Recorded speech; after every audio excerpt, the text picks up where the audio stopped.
Welcome to a new Voltlog. You might remember these two sensors from a previous mailbag. This is the MH-Z19B and this is the CCS811. Both of these report CO2 levels, but they measure this differently and I'll explain that in a moment.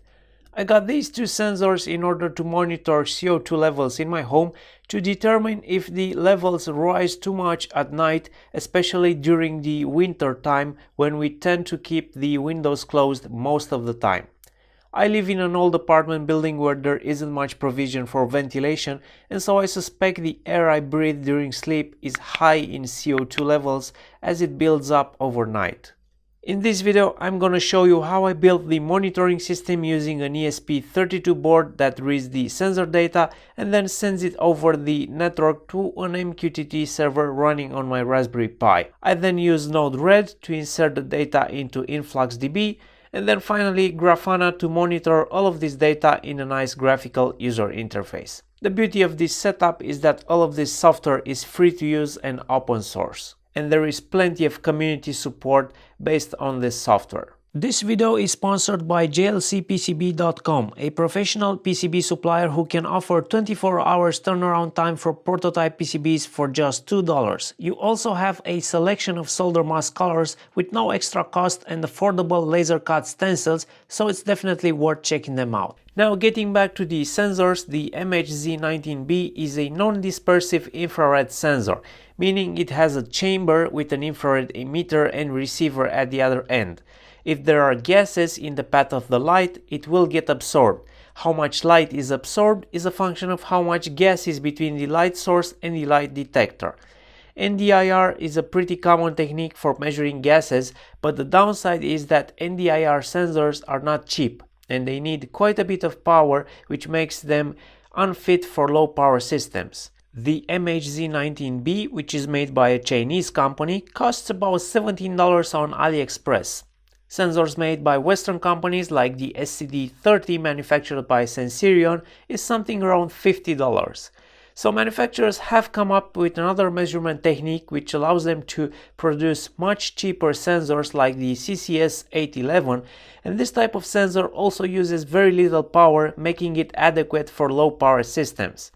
This type of sensor doesn't measure CO2 directly, but instead gives out a so-called eCO2 value, which stands for equivalent carbon dioxide. Equivalent carbon dioxide is the concentration of CO2 that would cause the same level of radiative forcing as a given type and concentration of greenhouse gas. Without getting into much detail, I'm just going to say this type of measurement is less accurate than the direct non-dispersive infrared sensor method. I started by hooking up the sensors to my ESP32 development board. The CCS811 comes on a breakout board together with another temperature and humidity sensor, and these are connected via I2C while the MH-Z19 sensor is connected via UART. I did the programming with Arduino, so I grabbed existing libraries for these sensors and I'm basically reading their values and then sending them via MQTT. I'm not going to go into much detail here, but I will post a link in the description below with this sketch. Next, I had to install Node-RED, MQTT, Grafana, and InfluxDB, so I started with a fresh install of Raspbian on my Raspberry Pi 4. I got the light version and continued with Peter Scargill's script, which automatically installs everything else. I learned about this script from a recent video. In a recent video from Andreas Pease.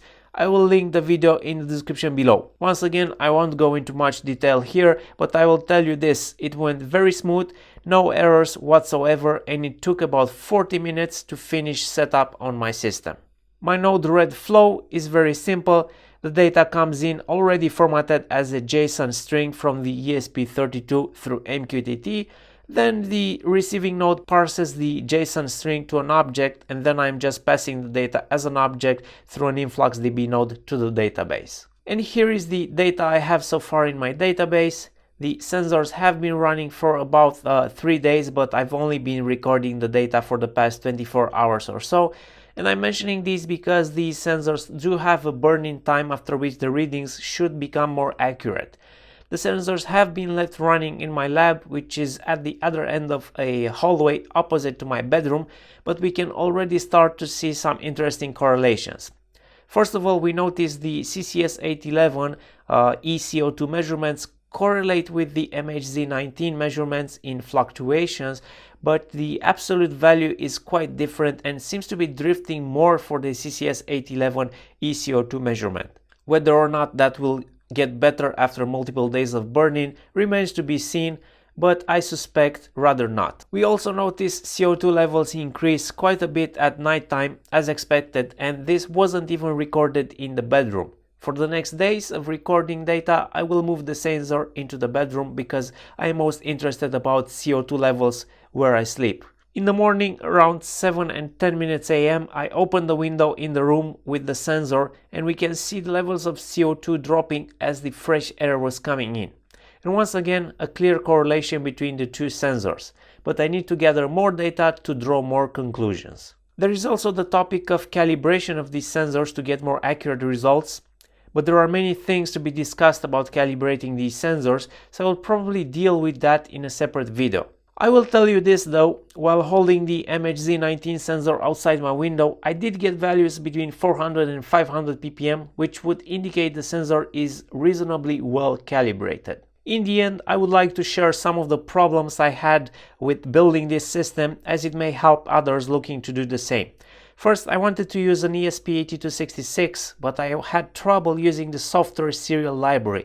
I couldn't get a reliable connection with the sensor, and I lost a few hours debugging the problem when I finally decided to switch to the ESP32, where the library seems to be running fine and I have a reliable UART connection with the sensor. Next, I had to patch the PubSub client library to allow a larger than 128 byte packet size to be sent over MQTT.